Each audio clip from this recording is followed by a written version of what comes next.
दिल्ली चुनाव अपने पीक पर है और किस तरफ दिल्ली का चुनाव जा रहा है, इस मसले पर हम हर रोज दिल्ली की बड़ी हस्तियों से आपको दिल्ली चुनाव को समझाने और आपको समझाने की कोशिश करते हैं। इसी कड़ी में आज हमारे साथ जुड़े हैं वरिष्ठ पत्रकार नीलू रंजन। नीलू जी, बहुत-बहुत स्वागत है आपका द स्वतंत्र पर। जी, जी।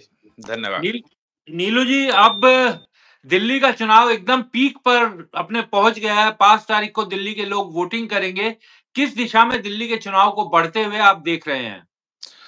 देखिए ब जो ब आप आदमी पार्टी ने बहुत जल्दी शुरुआत की थी और अक्टूबर से ही उसने घोषणाएँ शुरू कर दी थी कि ₹2100 महिलाओं को देंगे और तमाम घोषणाएँ आ रही थी। और भाजपा लगभग चुपचाप बैठी थी और कांग्रेस भी नहीं दिखी, दिसंबर तक कहीं नहीं दिख रही थी। लेकिन जनवरी से जब चुनाव की घोषणा हुई, उसके बाद से कांग्रेस भी सामने आई, उसने अपनी टिकटों के भी वो दिया और भाजपा भी बिल्कुल सामने आई है। अब जब 1 हफ्ता रह गया है मतदान का, तो अब दिख रहा है कि भाजपा कहीं न कहीं गेन कर रही है, बिल्कुल कांटे की टक्कर है दोनों के बीच में, आप और भाजपा के बीच में। और कांग्रेस जो है वो तीसरा कोन मतलब सीटें तो शायद ना मिले उसको, लेकिन अपना जो वोट बैंक बढ़ाने की कोशिश कर रही है कांग्रेस, उससे भी आपको नुकसान होता हुआ दिख रहा है। नीलू जी, लेकिन इस अगर हम इस चुनाव की बात करें, पिछले करीब-करीब 2 साल से आपने कहा कि बीजेपी ने अभी अपना चुनाव प्रचार तेज कर दिया। लेकिन कुछ लोग ये कहते हैं कि बीजेपी तो पिछले 2 साल से चुनाव प्रचार में जुटी थी। वो इस तरह से कि आम आदमी पार्टी के खिलाफ जो मुकदमे हुए, तमाम चीज़ों में उन्हें घेरा गया। दिल्ली में पूरी तरीके से ये दिखाने की कोशिश की गई कि आम आदमी पार्टी की पूरी सरकार भ्रष्ट सरकार है। तो चुनावी तैयारियां तो बहुत पहले से कर रही थी। तो आखिर बीजेपी के चुनाव की रफ्तार पकड़ने में समय क्यों लगा? नहीं, नहीं देखिए, वैसे अगर आप करेंगे तो ये रूटीन की चीज़ें थी और इसका जो है वो सीबीआई की जाँच हो या ब कांग्रेस की तरफ से संदीप दीक्षित की शिकायत हो कि भाई इसमें शराब घोटाला हुआ है, उसकी जाँच होनी चाहिए। तो ये एक कानूनी प्रक्रिया है जिससे वो गुज़र रहा था, तमाम चीज़ें हो रही थी, चार्जशीट हुई, ईडी की चार्जशीट हुई, बेल-वेल हुआ, सब हुआ। आप इसको देख सकते हैं पॉलिटिकल रूप में। लेकिन एक एजेंसी की भ्रष्टाचार के आरोप में एक सामान्य कार्रवाई के रूप में देखना इसको ज़्यादा उचित रहेगा। इसके पॉलिटिकल मायने निकलेंगे और आम आदमी पार्टी लगातार को कहती रही है कि ये पॉलिटिकली फँसाया गया है, झूठे केस में फँसाया गया है। लेकिन उसमें ईडी और सीबीआई की चार्जशीट है, आप कोर्ट के बहुत ज़्यादा जानकार हैं, आप जानते हैं कि चार्जशीट का क्या मतलब होता है और अगर कोर्ट कॉग्निजेंस ले ले तो उसका क्या मतलब होता है। तो ये एक सीरियस मामला था। लेकिन अगर आप चुनाव की बात करेंगे कि चुनाव में मुद्दे क्या होंगे, किन मुद्दों को लेके जाएगी भाजपा या कांग्रेस किन मुद्दों को लेके जाएगी, चुनाव प्रचार कैसे होगा, लोगों के बीच कैसे पहुँचना होगा, अगर वो देखेंगे, तो वो लगभग 15 दिन पहले भाजपा ने शुरू किया है। अब वो पीक पे आ रहा है। भाजपा के जो बड़े दिग्गज नेता हैं, वो सामने आ गए हैं।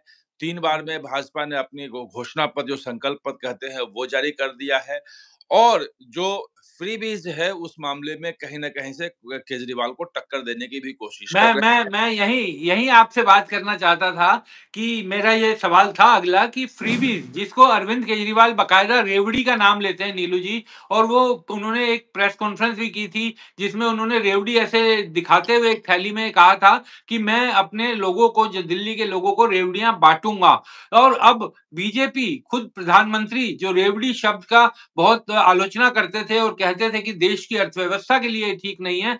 अब बीजेपी को भी उसी पिच पर आकर ये कहना पड़ा है कि दिल्ली में जो योजनाएं चल रही हैं जनहित की उनको हम जारी रखेंगे। तो क्या बीजेपी भी रेवड़ी बांटने के मामले में अब आम आदमी पार्टी के साथ दिखाई देती है? नहीं, नहीं देखिए, सिर्फ़ आम आदमी पार्टी के साथ नहीं, वो तमाम राज्यों में कांग्रेस के साथ भी दिखाई दे रही है रेवड़ी बाँटने में और ख़ास तौर पे जो ब कर्नाटक में भाजपा की जो हार हुई थी, उसके बाद जो है भाजपा सँभली और अगर आप मध्य प्रदेश का चुनाव देखें, आप छत्तीसगढ़ का देखें, आप हरियाणा का देखें, आप महाराष्ट्र का देखें, तो रेवड़ी बाँटने में भाजपा कहीं न कहीं अपने विरोधी दलों से आगे रही है। और सेम चीज़ यहाँ भी है, दिल्ली में भी है कि 2 चीज़ें इन्होंने क्लियर की है कि एक तो जितनी रेवड़ियाँ ये ब आम आदमी पार्टी दे रही है जनता को, वो सब मिलती रहेगी। उसमें हम कोई कटौती नहीं करेंगे, फ्री बस राइड हो, चाहे 200 यूनिट का जो है इन्होंने 300 यूनिट फ्री बिजली कर दिया है, वो तमाम चीज़ जारी रहेगी। उसके ऊपर उन्होंने टॉप अप भी किया है कि भाई अगर आम आदमी पार्टी कह रही है कि हम ₹2100 महीना देंगे महिलाओं को, बीजेपी। तो उन्होंने कहा कि हम ₹2500 देंगे। तो ये तमाम चीज़ें हैं, रेवड़ी कोई नई चीज़ नहीं है। हाँ, ये यूएसपी थी और 2015 से लगातार अरविंद केजरीवाल की यूएसपी थी और उसके पहले अगर आप देखेंगे रेवड़ी संस्कृति जो रही है, उत्तर भारत में नहीं रही है, लेकिन तमिलनाडु में और आंध्र प्रदेश में बहुत लंबे समय से रेवड़ी चलता रहा। वहां तो कुकर से लेके और तमाम चीजें बांटी जाती रही हैं और वो हम सब जानते हैं।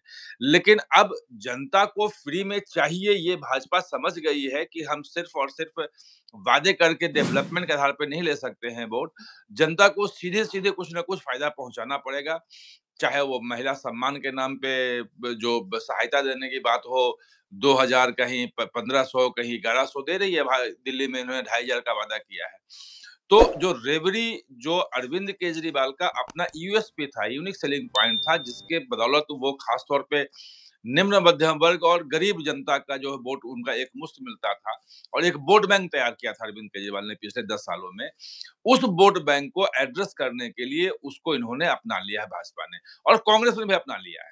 नीलू जी, एक सवाल मैं जानना चाहता हूँ, क्योंकि अरविंद केजरीवाल निश्चित तौर पर आज दिल्ली में अगर हम दिल्ली के नेताओं की बात करें जो दिल्ली में चुनाव लड़ने के बाद जो सीएम या नेतृत्व कर सकते हैं, बीजेपी को मुख्यमंत्री पद का उम्मीदवार ना देना, क्या इसका भी कोई नुकसान हो सकता है अरविंद केजरीवाल के खिलाफ?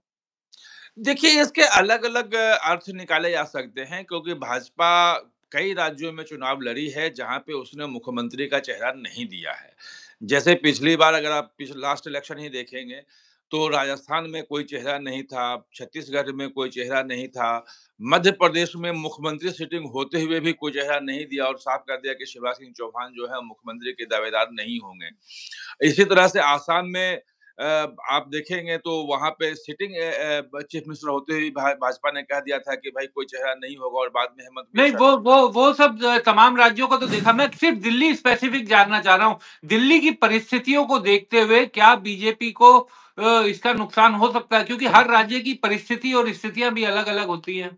देखिए, कहने को नुकसान हो सकता है क्योंकि एक लोकप्रिय चेहरा होता है तो उसके आस-पास जो है वो वोट एक सिमटता है।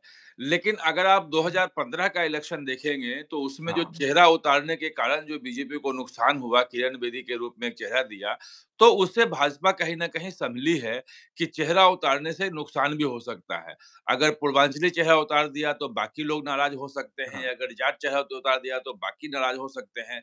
तो बेटर ये है कि अभी इसको ओपन रखा जाए, भाजपा की रणनीति है, ताकि सभी लोग मुख्यमंत्री के दावेदार हों और सभी जो वर्ग के लोग हैं, सभी जो क्षेत्र के लोग हैं, सभी पहचान के लोग हैं, वो भाजपा की तरफ जो आना चाहते हैं, वोट देना चाहते हैं, वो दे सकें। तो ये कि इसका फ़ायदा भी है, नुकसान भी है, लेकिन मुझे लगता है कि दिल्ली में इसका भाजपा को ज़्यादा नुकसान हो रहा है, अगर एक लोकप्रिय चेहरा होता। क्योंकि दिल्ली में देखिए जाति के नाम पे, धर्म के नाम पे बहुत ज़्यादा वोट नहीं होता है। दिल्ली जो है मध्यम वर्ग और नीचे वाले सब वोट करते हैं और उसमें अगर एक लोकप्रिय मुख्यमंत्री का चेहरा हो, तो उसके आधार पे लोग जुड़ते हैं। जैसा कि आप अगर 3 बार देखेंगे अगर कांग्रेस की सरकार अगर लगातार 3 बार शीला जी। जीती, तो हुँ। शीला दीक्षित का लोकप्रिय चेहरा जो था, एक माँ के रूप में, दिल्ली के डेवलपमेंट के रूप में, तो वो कहीं न कहीं फ़ायदा कर रहा था और भाजपा लगातार अगर 25 साल से पीछे है, तो उसके जो नेतृत्व जो है सीनियर, वो खत्म हो चुका है और दिल्ली में कोई चेहरा नहीं आया है। एक बड़ा कारण मुझे लगता है। नीलू जी, हमने दिल्ली में इस बार बीजेपी ने अपने 2 पूर्व सांसदों को भी मैदान में उतारा। रमेश विधुड़ी खास तौर पर जिस तरीके से उन्होंने मुख्यमंत्री के बारे में जो पर्सनल अटैक किया था, क्या आपको लगता है कि इस तरह के अटैक से दिल्ली जैसे राज्य में जहाँ के वोटर बहुत समझदार, शिक्षित और हर चीज़ में जागरूक माने जाते हैं, क्या इस तरह के अटैक से उन्हें बचना चाहिए था? और क्या इस तरह के व्यक्तिगत हमलों का चुनाव में भी नुकसान होता है? देखिए निश्चित रूप से होता है और कोई भी इस ढंग के जो व्यक्तिगत अटैक हैं, ख़ास तौर पे जो उन्होंने जो शब्द प्रयोग किया कि आप बाप भी बदल लिया, वो कोई भी पसंद नहीं करेगा और मध्यम वर्ग तो बिल्कुल और उच्च वर्ग के लोग जो हैं वो बिल्कुल पसंद नहीं करते हैं और ख़ास तौर पे महिलाओं के बारे में ये कहा जाए, तो निश्चित रूप से ये गलत था। प्रियंका गांधी के बारे में जिस ढंग से उन्होंने कह दिया कि हम जो दिल्ली की सड़कें जो खासकर कालका जी की सड़कें प्रियंका गांधी की गाल की तरह बना देंगे। खैर वो भाजपा ने तत्काल उनको कहा, उन्होंने माफ़ी जी। भी माँगी इससे। तो इसका नुकसान होता है, लेकिन मुझे नहीं लगता है, चूँकि पहले बयान दिया गया था कि वो कोई बहुत बड़ा चुनावी मुद्दा बना है और उसको लोग अब तो जो आम आदमी पार्टी है वो भी इस मुद्दे को उठाना उसने बंद कर दिया है, हाँ। बाकी कोई उठा नहीं रहा है। इसका मतलब कि वो मुद्दा कहीं न कहीं जनता के बीच में नहीं आ रही है और वो अब मुद्दा नहीं है, मुझे लगता है। एक चीज़ मैं ये जानना चाहूँगा नीलू जी, क्योंकि आप दिल्ली की राजनीति पर और बीजेपी के काम करने के तरीके पर भी बहुत करीब से नज़र रखते हैं। दिल्ली में पूर्वांचली वोट बैंक बहुत बड़ा एक वोट बैंक है। दिल्ली का पूरा डेमोग्राफिक चरित्र पिछले 15, 20, 25 सालों में बदल गया है। तो क्या पूर्वांचली के मुद्दे पर जिस तरीके से आम आदमी पार्टी ने पहले संसद में घेरा बीजेपी को, उसके बाद जिस तरीके से बीजेपी के एक प्रवक्ता ने टीवी पर शहजाद पूनावाला का जो टीवी पर उनका आम आदमी पार्टी के एक प्रवक्ता के साथ हुआ और उसमें जिस तरह के शब्द निकले, क्या पूर्वांचली वोट बैंक इससे प्रभावित होता है और कैसे किस तरीके से बीजेपी इस पूर्वांचली वोट बैंक को मैनेज कर रही है? देखिए, मुश्किल लग रहा है पूर्वांचली वोट बैंक में। अगर टिकट की बात भी देखें तो बीजेपी से मुश्किल से 4-5 लोगों को टिकट देगा है पूर्वांचलियों को, जबकि आम आदमी पार्टी ने शायद 11 लोगों को दिया हाँ है और जी। ने 12 को दिया है। और ये कहा जा रहा है कि पूर्वांचली वोट बैंक जो है वो लगभग 40% हो गया है दिल्ली में, और 20 सीटों पे तो सीधे-सीधे उसका असर है कि वो वही तय करता है कौन जीतेगा, कौन हारेगा। तो इतना बड़ा वोट बैंक होते हुए भी और जिस ढंग से टिकट नहीं दिया भाजपा ने, वो समझ से परे है कि आखिर भाजपा की रणनीति क्या है इस मामले में। और जो चुनाव प्रचार में भी अगर शहजाद पूनावाला का देखेंगे तो जिस ढंग से बयान दिया और 2 दिन तक रेसिस्ट करते रहे कि भई माफ़ी नहीं माँगेंगे। ख़ैर बाद में उनके ऊपर दबाव बना और ऊपर से जब शीर्ष नेतृत्व ने कहा तो उन्होंने माफ़ी भी माँग ली उसमें। वो ये सब चीज़ें नुकसान करती हैं और पूर्वांचली वोटर ख़ास तौर पे बहुत संवेदनशील वोटर होता है। लेकिन अगर आप पूर्वांचलियों को देखेंगे तो वो भी कहीं न कहीं वर्ग में बँटा हुआ है, वो कोई एक मुश्त पूर्वांचली वोटर के रूप में नहीं है। जी। उसमें गरीब तबका भी है, जो झुग्गियों में रहता है, उसमें एक मध्यम वर्ग भी है, जो कच्चे कॉलोनियों में रहता है या किराए के मकान में रहता है। एक थोड़ा-सा संभ्रांत लोग भी उसमें हैं, उच्च मध्यम वर्ग भी है। तो ये एक अलग-अलग तबका है, जो अलग-अलग पैटर्न से वोट करता है। तो इसमें क्या कारण, क्योंकि पूर्वांचली वोट दिल्ली में हमने पिछले कुछ चुनाव से देखा है, चाहे वो 2015 का चुनाव हो, 2020 का चुनाव हो, कि पूर्वांचली वोट बैंक को का सरकार को एक बड़ा मैंडेट देने में बहुत बड़ा योगदान रहा। तो फिर क्या कारण आपको लगता है, क्या बीजेपी की कोई और रणनीति थी कि इस बार पूर्वांचल समाज के लोगों को कम टिकट दिया, कुछ और, यानी इसके पीछे की रणनीति क्या समझ में आती है? देखिए, ये रणनीति भाजपा के नेता भी नहीं समझा पा रहे हैं। उनसे कई लोगों से मेरी बात हुई है, तो वो भी नहीं बता पा रहे हैं कि आखिर इसके पीछे कोई रणनीति क्या है? और मुझे नहीं लगता है कि अगर पूर्वांचली वोट बैंक इतना महत्वपूर्ण है, सब कुछ है, तो उनको टिकट नहीं देना, रिप्रेजेंटेशन की बात नहीं करना, ये कोई रणनीति हो सकती है। वो एक बात ये कही जा रही है कि हो सकता है कि जहाँ पे 30% या 40% पूर्वांचली वोट हों, तो वहाँ 60-70% लोग जो हैं वो दूसरे भी गैर पूर्वांचली भी हैं। तो उनको इग्नोर नहीं किया जा सकता है, उनको भी वोट देना ज़रूरी है। जैसे आप हरियाणा में आप देखेंगे कि भाजपा ने जो है वो जाट बहुत बड़ी संख्या में है और लगता था कि जाट ही वहाँ सीएम बनता था। लेकिन गैर जाट जो है राजनीति करके के भाजपा पूरी लाई, बदल दी है हरियाणा की राजनीति। अब बिल्कुल। बदल दी हरियाणा राजनीति। तो भाजपा का कुछ लोगों का जो तर्क है, वो इस ढंग से भी है कि हमें उनको भी देखना पड़ेगा कि उनको हम इग्नोर नहीं कर सकते हैं। लेकिन ये समझ से परे है कि जो 40% देखिए सिर्फ़ पूर्वांचली बहुल सीटों की बात नहीं है, जो 20-22 सीटें हैं। जो 51 जो सीट है, जहाँ पूर्वांचली वोट कहीं न कहीं मायने रखता है।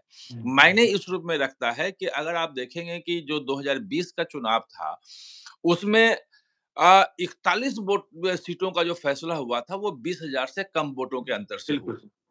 और 15 सीटें ऐसी थी जिसमें 10,000 से कम वोटों से फैसला हो गया था। तो अगर 5,000 7,000 भी पूर्वांचली वोट किसी सीट पे है, तो वो वहाँ पे प्रभाव डाल सकता है ये, उसको इग्नोर आप नहीं कर सकते हैं। तो इस रूप में अगर आप देखेंगे, तो पूर्वांचली वोटर जो है वो कि 20 सीटों तक नहीं है, तो उनको रिप्रेजेंटेशन अगर अच्छा दिया जाता, उनको लगता कि हमारे पास हैं और वो अलग-अलग वर्ग के लोग हैं, तो उनको अगर दिया जाता, तो मुझे लगता है कि भाजपा ज़्यादा बेटर कर सकती थी। जो जो उम्मीदवार सिलेक्शन है, उसमें भाजपा कहीं न कहीं थोड़ी-सी कमज़ोर मुझे दिखी है इस बार। नीलू जी, एक बात मैं ये जानना चाहूँगा आपसे कि इस चुनाव में अरविंद केजरीवाल ने आम तौर पर हम देखते हैं कि राजनीतिक दल मिडल क्लास के वोट तो चाहते हैं, लेकिन उनकी बातें चुनाव में के दौरान या चुनाव सरकारों की प्राथमिकता सूची में नहीं आता। अरविंद केजरीवाल ने इस बार मिडल क्लास की बात उठाई है। उसके पीछे किस तरह की रणनीति समझ में आती है? क्या कारण लगता है कि इस मुद्दे को इतने बड़े पैमाने पर चुनाव के बीच में उन्होंने उठाया?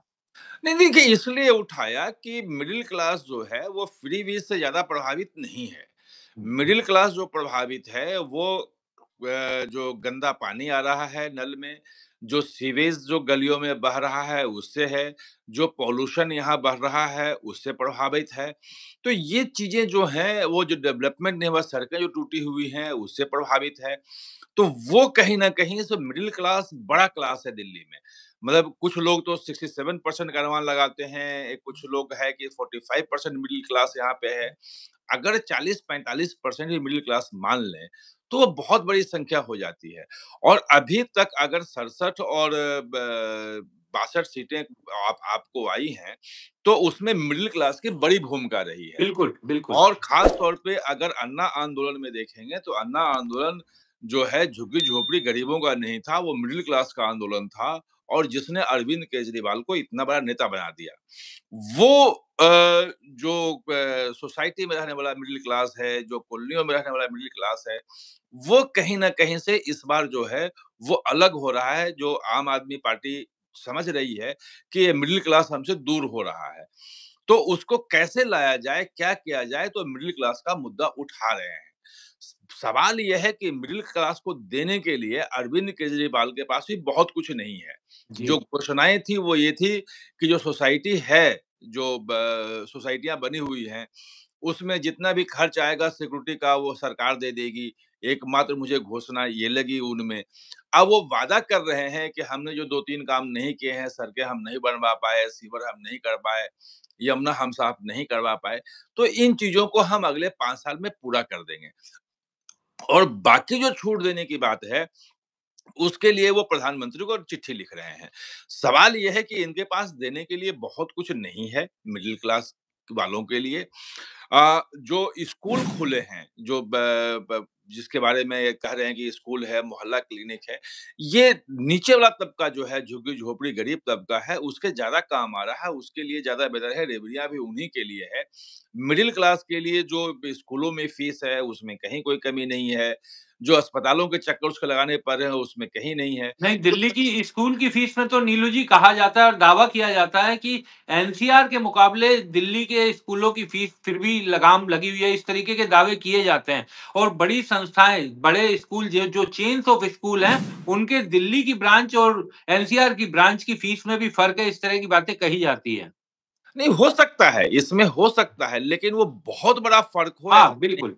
हुँ। कोई मिडिल क्लास का बच्चा जो है अपने बच्चे को सरकारी स्कूल में डाल रहा हो कि सरकारी स्कूल में पढ़ाएँगे ऐसा नहीं है। वो देना पड़ रहा है वहीं पे। तो मिडिल क्लास को देने के लिए मिडिल क्लास के घर में अगर 1 एसी भी है तो 200 यूनिट वाला फ्री बिजली का जो उसका है वो नहीं मिल रहा है। अगर गंदा पानी उसके पास मिडिल क्लास के पास आ रहा है तो आरओ भी लगा रहा है, बाकी चीज़ें कर रहा है या खरीद के पानी पी रहा है। तो ये एक बड़ी समस्या मिडिल क्लास की है और आम आदमी पार्टी को अब समझ में आया है कि मिडिल क्लास कहीं न कहीं से दूर जा रहा है और हमें भी जब हम मिडिल क्लास में बात कर रहे हैं अलग-अलग जगहों पे, तो मिडिल क्लास कहीं न कहीं आम आदमी पार्टी से इस बार थोड़ा-सा है, अभी खुल के नहीं बोल रहा है, लेकिन लग रहा है नाराज़गी उसमें है। ये नाराज़गी कितनी होगी, वोटों में कितना परिवर्तन होगा, ये अभी देखना होगा। तो उसको दूर करने के लिए ये मुद्दा उठा रहे हैं कि देखो टैक्स टेररिज़्म हो रहा है, तुमसे इतना टैक्स ले रहा है, टैक्स कम कर सकना चाहिए। तो ये तमाम चीज़ें अरविंद केजरीवाल कह रहे हैं, लेकिन टैक्स कम करना उनके बूते की बात नहीं है। जीएसटी जो है, जीएसटी काउंसिल में फैसला होता है, वो सरकार भी सीधे नहीं ले सकती है फैसला। जो मिडिल क्लास के लिए आम आदमी पार्टी कर सकती थी, कि अगर पेट्रोल पे जो आप ड्यूटी ले रहे हैं स्टेट गवर्नमेंट जो देती है, तो उनका तो अपना होता है। जी। वो कम कर सकती थी, उन्होंने नहीं किया। यहाँ तक कि दिल्ली में पेट्रोल और डीज़ल के दाम ज़्यादा थे लंबे समय तक, और जब पेट्रोल पंप ने कहा कि हम हड़ताल कर देंगे, बंद कर देंगे, क्योंकि सारे उत्तर प्रदेश और हरियाणा में जा रहे हैं, तब जाके बराबर किया गया है। तो मिडिल क्लास को राहत देने के लिए कोई बहुत कुछ नहीं है, और जो प्रॉब्लम है मिडिल क्लास की, वो बड़ी है, उसको नहीं एड्रेस किया गया है। अब उसको एड्रेस करने की कोशिश कर रहे हैं। देखना होगा कि कितना इसको एडजस्ट कर पाते हैं, कितना मिडिल क्लास जो है समझ पाता है इनको। नीलू जी, एक अंतिम सवाल, क्योंकि अब चुनाव बहुत करीब आ गया है, लगभग 1 हफ्ते का समय सामने है। आज की तारीख में आप दिल्ली में तीनों में से किस पार्टी को एज पर देखते हैं? किस पार्टी को आगे देखते हैं? देखिए भाजपा में और आम आदमी पार्टी में बहुत कांटे की टक्कर है, हुँ। और लगभग दोनों बराबर हैं। कुछ लोग ये कह रहे हैं कि एज पे जो है वो आम आदमी पार्टी अभी थोड़ी-सी एज पे है, 1-2 सीटें ज़्यादा हो सकती हैं, 3 सीटें ज़्यादा हो सकती हैं, लेकिन मुझे लगता है कि पिछले 2-3 दिन में भाजपा ने जिस ढंग से गेन किया है, वो भाजपा अब एज पे आती दिख रही है। तीसरा जो है वो कांग्रेस की जो बात है, कांग्रेस ने जिस ढंग से उम्मीदवार खड़े किए हैं और जिस ढंग से एग्रेसिव प्रचार में वो आई है, अगर वो 10% तक वोट ले जाती है, 4.3% वोट था 2020 में, 10-12% वोट ले जाती है, तो आम आदमी पार्टी बहुत मुश्किल में फँस जाएगी, फिर भाजपा को निश्चित रूप से एज रहेगा। बहुत-बहुत शुक्रिया नीलू जी हमारे साथ जुड़ने के लिए। बहुत-बहुत शुक्रिया। जी, नमस्कार। हमारे चैनल को कृपया लाइक करें, सब्सक्राइब करें और अपने साथियों से भी ज़रूर करवाएं। शुक्रिया।